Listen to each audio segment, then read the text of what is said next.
Et au 53e jour du Chafetz Chaim sur la Shonara. Achoté mi pam le pam. Personnes qui font des fautes de temps en temps. Okay? Im yadou al adam, haragil mi pam le pam, labor al avera msuyemet. De temps en temps, il fait une avera comme ça ou comme ça. Sheine asa maase, sheyesh ba meoto avera. Et une fois, on l'a vu qu'il s'est comporté comme ça. Ki az lo chal chiyuv laduno le kav zochut. Qui a priori, dans un cas pareil, puisqu'on sait que de temps en temps, il fait des avéros de ce genre, on n'a pas l'obligation, chiyuv, l'obligation d'entendre le kav zochut. Oulam, ratsui bechol zot lenasot limtso lo tzad shel zochut. Ça serait quand même bien de chercher un kav zochut quelque part. Velaniach shapam lo avar avera. Que cette fois-ci là, kanire qu'il n'a pas fait la avera. Bemikreze en tzorer betochacha. Et donc, dans un cas pareil, il n'y aura pas lieu de raison de lui faire un reproche. Aïm barour le malam mikol safek shadam achen avar avera. Mais si malheureusement c'est clair que la personne quand elle est ouvert la avera, az chala mizvat atochecha. Alors en ce moment-là, on est obligé de faire des reproches, comme on a déjà appris que c'est le plus grand cadeau qu'Akadosh Baruch Hu nous a donné, que mutuellement on est irpati, on s'inquiète de ce qui se passe chez l'autre. Et donc il faut essayer d'aider cette personne à surmonter son yetzer hara, en lui faisant un reproche, de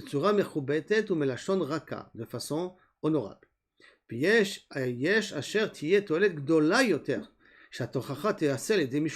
des fois, si c'est moi qui fais le reproche, ça passera, mais ça n'aura pas de grand effet si j'envoie son copain à lui faire le reproche, ou son père à lui faire le reproche, ou son ami, ou son rav à lui faire le reproche.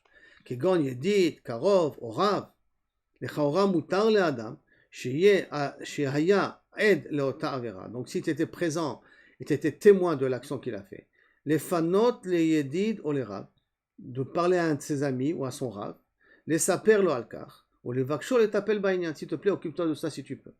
Ou l'am la madnou, ça sur la rav lifol al pi hashmoa. On a déjà appris que lui, il n'était pas présent, il n'était pas Ed Rishon, c'est Ed Sheni, c'est Ed Mipi Ed, donc c'est un témoin d'un témoin. Il n'a pas le droit de réagir uniquement par le fait qu'il a entendu. Ou mashmaout adavar shasur la dam lochiach et zulato elam ken haya hu atzmo ed la vera. Donc il en sort que j'ai le droit de faire un reproche à quelqu'un uniquement si moi j'étais témoin de la vera. Si je n'étais pas témoin de la vera, je ne peux pas à la rigueur faire de reproche à la personne. C'est meurtre à chaud. J'ai entendu sur toi que tu as fait ça, c'est vrai? De quel droit tu parles? Tu as entendu, tu n'as pas vu. Tu ne peux pas faire de reproche à quelqu'un si tu n'as pas été témoin de l'acte qu'il a fait. C'est meurtre manien. Ve'al pizé, al oto ed limtso et adech hayeila lochiach be'atzmo et achote. O lifnot el rab levakshol livdok ishit et ha'inyan. Ou de demander au rab de vérifier, pas d'aller lui parler.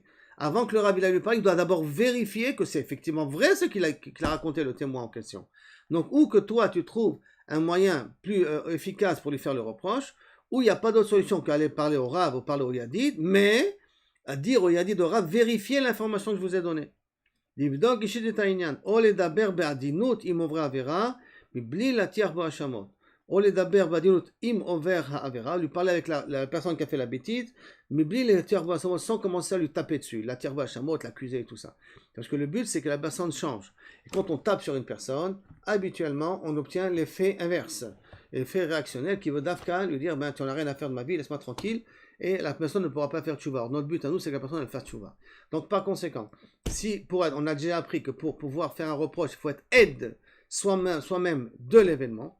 Deuxièmement, des fois, il faudrait vérifier si on peut dire le kav zechut, donc pas avoir besoin de parler du sujet. Mais si on n'a pas le choix, on est obligé de parler du sujet parce que ce sont des choses qu'on a vues de nos propres yeux, et puis il a l'habitude de faire ces bêtises-là, malheureusement des fois. Alors il faut vérifier, est-ce que moi je peux, lui parler, tant mieux. Si moi, ça ne sera pas utile, alors je dois faire intervenir quelqu'un d'autre, mais bien préciser à ce quelqu'un d'autre de vérifier l'événement avant de prendre la décision de faire des reproches. Car si on ne vérifie pas l'événement, on n'a pas le droit, a priori, d'intervenir parce que ça n'aura pas l'effet escompté. Parce que l'autre, bien entendu, se justifiera. Et à ce moment-là, toi qui es entre les deux, tu as entendu, et l'autre va contredire ce que tu as entendu, tu vas te trouver un petit peu bête dans l'affaire. Et sauf Stam, tu as dit du Lachon Hara, ou Stam, tu t'es mal comporté, tu as brûlé tes relations avec le Rav, avec le Bachou, avec ton élève, plutôt que tu as essayé d'arriver à l'améliorer, à lui faire évoluer, à lui faire teshuva. Donc, se faire de reproche, ce n'est pas quelque chose de pachout. Ça demande beaucoup de réflexion avant d'arriver à faire un reproche à quelqu'un ou avant de raconter notre lachon hara à quelqu'un d'autre.